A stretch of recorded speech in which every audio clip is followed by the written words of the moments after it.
শেখ হাসিনার বিরুদ্ধে আরও এক মামলা, হত্যার ২ অভিযোগ। বৈষম্যবিরোধী ছাত্র আন্দোলনের সময় গুলি করে হত্যার অভিযোগে সাবেক প্রধানমন্ত্রী শেখ হাসিনার বিরুদ্ধে আরও একটি মামলা করা হয়েছে। ২ অক্টোবর রাজধানীর গ্যান্ডারিয়া থানায় এই মামলা রেকর্ড করা হয়। এর বাইরে তার বিরুদ্ধে আরও ২টি হত্যা মামলা নেয়ার আবেদন আদালতে জমা পড়েছে। ঢাকার চিফ মেট্রোপলিটন ম্যাজিস্ট্রেট CMM আদালতে এ আবেদন করেন নিহত ব্যক্তিদের স্বজনেরা। সাবেক মেয়র তাপসের ব্যাংক হিসাব জব্দ। ঢাকা দক্ষিণ সিটি কর্পোরেশনের সাবেক mayor barrister Sheikh Fazle Noor তাপসের bank account জব্দ করা হয়েছে। একই সঙ্গে তার স্ত্রী আফরিন তাপস শিউলি ও ছেলে শেখ ফজলে, নওশান এবং তাদের ব্যক্তি মালিকানাধীন স্বার্থ সংশ্লিষ্ট প্রতিষ্ঠানের ব্যাংক হিসাবও স্থগিত রাখতে বলা হয়েছে। ইনু বাহাউদ্দিন নাসিম ও বিপ্লব কুমারের ব্যাংক হিসাব স্থগিত। জাতীয় সমাজতান্ত্রিক দলের জাসদ সভাপতি হাসানুল হক ইনু ঢাকা ৮ আসনে সাবেক সংসদ সদস্য ও আওয়ামী লীগের যুগ্ম সাধারণ সম্পাদক আফম বাহাউদ্দিন নাসিম এবং ঢাকা মেট্রোপলিটন পুলিশের সাবেক যুগ্ম কমিশনার বিপ্লব কুমার সরকারের ব্যাংক হিসাব জব্দ করা হয়েছে। একই সঙ্গে তাদের স্ত্রী সন্তানদের ব্যক্তিগত মালিকানাধীন ও স্বার্থ সংশ্লিষ্ট প্রতিষ্ঠানের ব্যাংক হিসাবও স্থগিত রাখতে বলা হয়েছে। এতক্ষণ শুনছিলেন সংবাদ শিরোনাম, এবারে বিস্তারিত। আসসালামু আলাইকুম, বিসমিল্লাহির রহমানির রহিম। শেখ হাসিনার বিরুদ্ধে আরও এক মামলা, হত্যার ২ অভিযোগ।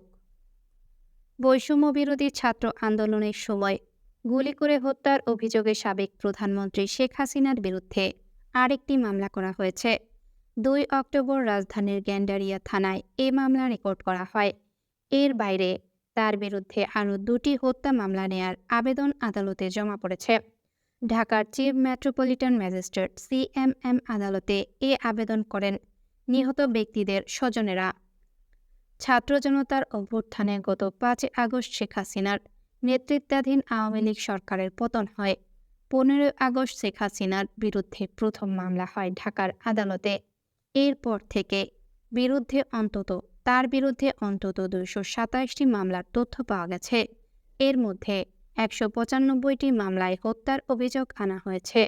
অধিকাংশ মামলায় শেখ হাসিনা ছাড়াও তার সরকারের সাবেক মন্ত্রী, আওয়ামী লীগের নেতা, পুলিশের সাবেক মহাপরিদর্শক, IGP, ঢাকা মহানগর পুলিশের DMP, সাবেক কমিশনার সহ পুলিশের বিভিন্ন পদমর্যাদার কর্মকর্তা ও কয়েকজন সাবেক সরকারি কর্মকর্তাকে আসামি করা হয়েছে। গ্যান্ডারিয়া থানায় হত্যা মামলা।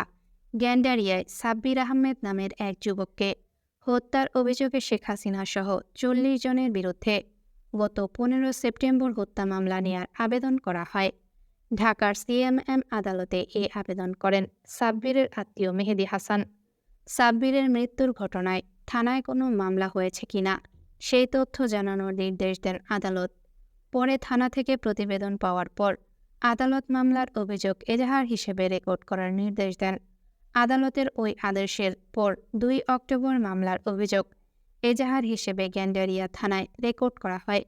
মামলায় আর্জি বলা হয়, গত ১৯ জুলাই গ্যান্ডারিয়ায় সাব্বিরকে গুলি করে হত্যা করা হয়। মামলায় শেখ হাসিনা ছাড়াও অন্যদের মধ্যে সাবেক স্বরাষ্ট্রমন্ত্রী আসাদুজ্জামান খান কামাল, সাবেক আইনমন্ত্রী আনিসুল হক, সাবেক সংসদ সদস্য শেখ হেলাল উদ্দিনকে আসামি করা হয়। খিলগাঁওয়ে গুলিবিদ্ধ হয়ে নারী নিহত। মায়া ইসলাম নামের এক নারীকে গুলি করে হত্যার অভিযোগে শেখ হাসিনা সহ ৮৭ জনের বিরুদ্ধে মামলা নেয়ার আবেদন জমা পড়েছে। সোমবার ঢাকার CMM আদালতে এ আবেদন করেন মায়া ইসলামের ছেলে মুস্তাফিজুর রহমান। মায়া ইসলামের মৃত্যুর ঘটনায় রামপুরা থানায় কোনো মামলা হয়েছে কিনা তা জানানোর জন্য ভারপ্রাপ্ত কর্মকর্তা OC-কে নির্দেশ দিয়েছেন আদালত। মামলার আর্জির তথ্য অনুযায়ী গত ১৯ জুলাই খিলগাঁয়ের বনশ্রী এলাকায় বৈষম্যবিরোধী ছাত্র জনতার মিছিল চলছিল। তখন বনশ্রী G ব্লকে ৫ নম্বর সড়কের ৫৬ নম্বর বাড়িতে অবস্থান করছিলেন মায়া ইসলাম। ওই সময় রামপুরা থানা আওয়ামী লীগের সহসভাপতি আনোয়ার ফরাজি সহ ৮৭ জন ছাত্র জনতার মিছিলের ওপর গুলি ছোড়ে। তখন মায়া ইসলাম গুলিবিদ্ধ হয়। পরদিন ঢাকা মেডিকেল কলেজ হাসপাতালে মায়া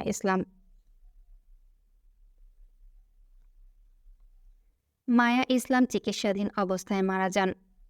মামলায় শেখ হাসিনা ছাড়াও অন্যদের মধ্যে আওয়ামী লীগের সাধারণ সম্পাদক ওবায়দুল কাদের, সাবেক স্বরাষ্ট্রমন্ত্রী আসাদুজ্জামান খানকে আসামি করা হয়েছে। মিরপুরে তরুণের বুকে গুলি। রাজধানীর মিরপুরে জুনায়েদ নামের এক তরুণকে গুলি করে হত্যার অভিযোগে শেখ হাসিনা সহ ৬৭ জনের বিরুদ্ধে মামলা নেয়ার আবেদন জমা পড়েছে। সোমবার ঢাকার সিএমএম আদালতে এ আবেদন করেছেন জুনায়েদের বাবা শাহ আলম ফরাজি। জুনায়েদের মৃত্যুর ঘটনায় থানায় কোনো মামলা হয়েছে কিনা প্রতিবেদন জমা দেওয়ার নির্দেশ দিয়েছেন আদালত।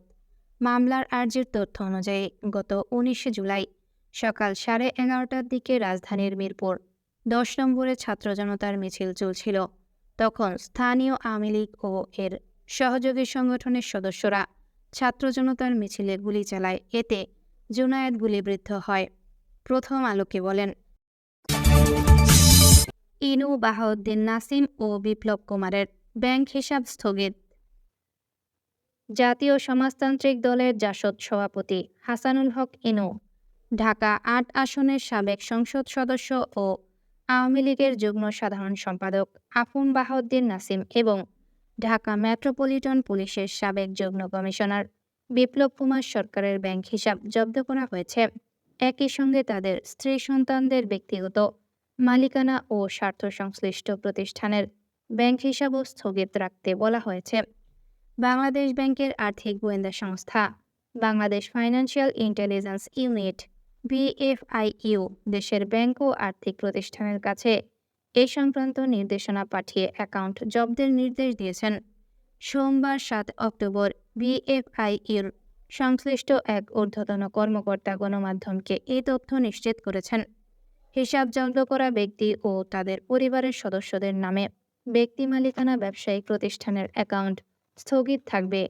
আগামী ৩০ দিন এইসব হিসাবে কোনো ধরনের লেনদেন করতে পারবে না। প্রয়োজনে লেনদেন স্থগিত করার সময় বাড়ানো হবে।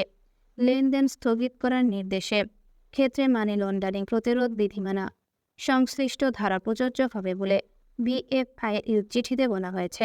চিঠিতে হিসাব স্থগিত করার ব্যক্তিদের নাম, জাতীয় পত্র পরিচয়ের তথ্য দেওয়া হয়েছে।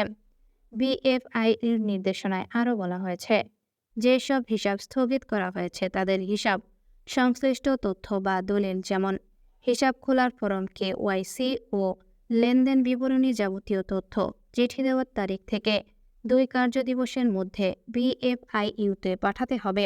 উল্লেখ্য, ছাত্র জনতার অভ্যুত্থানের মুখে গত 5 অক্টোবর প্রধানমন্ত্রী শেখ হাসিনার পদ থেকে পদত্যাগ করে দেশ ছেড়েছেন শেখ হাসিনা।